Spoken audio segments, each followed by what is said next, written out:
The last step into abyss, the peril of despair. When everything in life, work, and studies feels hopeless, we plunge into the abyss of despair.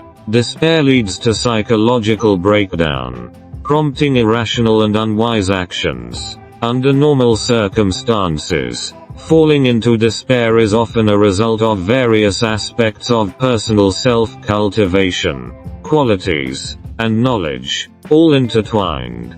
Capability as an expression of inner conditions. Capability is essentially a manifestation of one's inner conditions. Lack of capability is what drives individuals into the depths of despair. Refrain from blaming society, the environment, or anything else. These are mere illusions. In similar circumstances, why can some thrive while you cannot? Why do others harbor hope while you are engulfed in despair? The true reason lies within yourself. Rejecting escapism. Confronting self. Despair is not imposed by external circumstances but shaped by one's inner conditions. Refuse to evade responsibility.